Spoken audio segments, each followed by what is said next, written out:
اقرار کے لیے اقرار میرا بھائی ہے، اس کو اللہ تعالیٰ سلامت رکھے، اور خاص طور پہ جو اس نے نیا مشن شروع کیا ہے اس میں پوری طاقت سے اس کے ساتھ ہوں۔ یہ جو شف شف والا وہ کر رہا ہے نا کام، آج پہنچے ہوئے ہیں یہ بالکل ٹھیک کام کر رہا ہے، ان سے ڈیڑھ پہنچے ہوئے ہیں۔ بالکل ٹھیک ہے، لوگوں کو سپورٹ کرنا چاہیے۔ دیکھیے یہ جو نوسر باز ہیں جن کا ریلیجن سے کوئی تعلق نہیں ہے اور دین کے نام کو استعمال کرتے ہیں، اس کی کوئی گنجائش نہیں ہونی چاہیے۔ یہ جتنے بھی رنگ باز ہیں، نوسر باز ہیں، انہوں نے ہی پاکستان کو یہاں تک پہنچایا ہے۔ تو جو صاحب دین ہیں، جو صاحب تصوف ہیں، جو لوگ دین کی خدمت کر رہے ہیں، ان کے تشخص کو بھی خراب کرتے ہیں ایسے لوگ۔ یعنی میں نے تو کبھی ایسے دین میں سنا ہی نہیں، جیسا پہناوا ہے، جس طرح کی حرکتیں ہیں، جس طرح کا بھی پچھلے دنوں کوئی ایک ویڈیو بھی آ گئی تھی، اب وہ اقرار الحسن نے شروع کیا نا، تو اور لوگ بھی اب کھول رہے ہیں، وہ ویڈیو گالیوں شالیوں والی بھی آ گئی تھی۔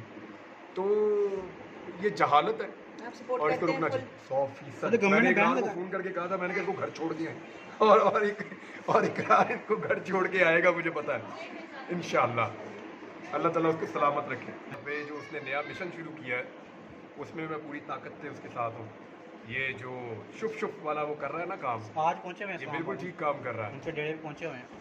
بالکل ٹھیک ہے، لوگوں کو سپورٹ کرنا چاہیے۔ دیکھیے یہ جو نوسر باز ہیں جن کا ریلیجن سے کوئی تعلق نہیں ہے اور دین کے نام کو استعمال کرتے ہیں، اس کی کوئی گنجائش نہیں ہونی چاہیے۔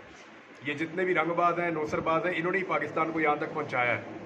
تو جو صاحب دین ہیں، جو صاحب تصوف ہیں، جو لوگ دین کی خدمت کر رہے ہیں، ان کے تشخص کو بھی خراب کرتے ہیں ایسے لوگ۔ یعنی میں نے تو کبھی ایسے دین میں سنا ہی نہیں، جیسا پہناوا ہے، جس طرح کی حرکتیں ہیں، جس طرح کا بھی پچھلے دنوں کوئی ایک ویڈیو بھی آ گئی تھی، اب وہ اقرار الحسن نے شروع کیا نا، تو اور لوگ بھی اب کھول رہے ہیں، وہ ویڈیو گالیوں شالیوں والی بھی آ گئی تھی۔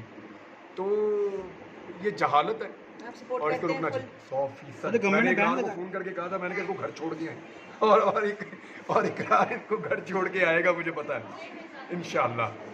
اللہ تعالیٰ اس کو سلامت رکھے۔